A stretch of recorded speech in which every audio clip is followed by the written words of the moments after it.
আসসালামু আলাইকুম, আমি মোহাম্মদ দেলোয়ার হোসেন আফনান, একজন সার্টিফাইড সলভওয়ার্কস প্রফেশনাল।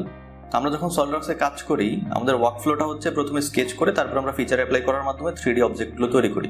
কিন্তু দেখা যায় যে স্কেচে প্রবলেম থাকার কারণে আমাদের ফিচারগুলো আর অ্যাপ্লাই হয় না। তো এই ক্ষেত্রে আমাদেরকে স্কেচে থাকা প্রবলেমটাকে আইডেন্টিফাই করতে হয়, এরপর আমরা সলিউশন করি। আমরা এই ভিডিওতে দেখব কিভাবে আপনি স্কেচ করা অবস্থায় আপনার স্কেচে যদি কোনো প্রবলেম হয় ওটা আইডেন্টিফাই করতে পারবেন এবং সলিউশন করতে পারবেন। তাহলে শুরু করা যাক। তো এখানে আমার এই স্কেচটি ওপেন আছে। সো আমি এই স্কেচটিকে যদি রিভলভ করতে চাই তাহলে আমার কাছে ওইরকম ধরনের এরর আসতেছে যে স্কেচটিকে রিভলভ করা যাচ্ছে না।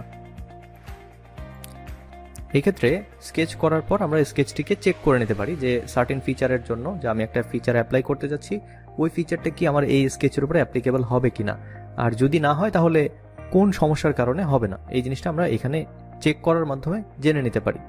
এটা আমরা কোথায় পাবো? যাব টুলস থেকে স্কেচ টুলস, এবং এখানে আমরা নিচের দিকে আসলে পাবো চেক স্কেচ ফর ফিচার।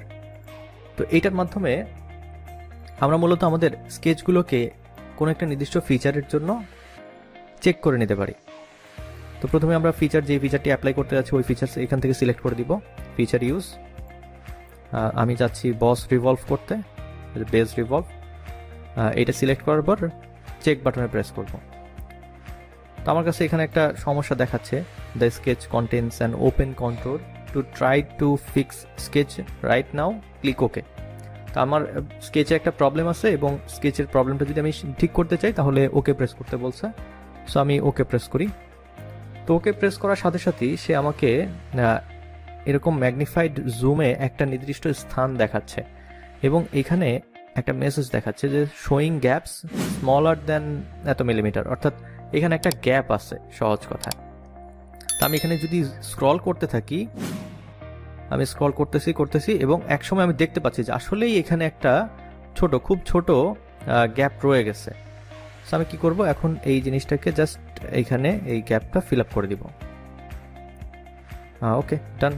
আমরা জাস্ট এখন স্কেপ প্রেস করতে পারি এবং এটাকে ক্লোজ করে দিতে পারি। তো আমাদের এখন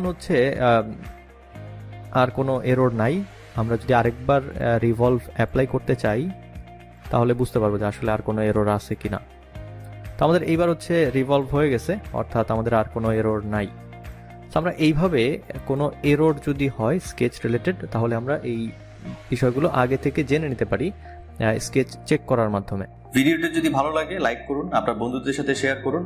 এই ধরনের ভিডিও আরও পেতে ক্যাট করে সাথে থাকুন। ধন্যবাদ।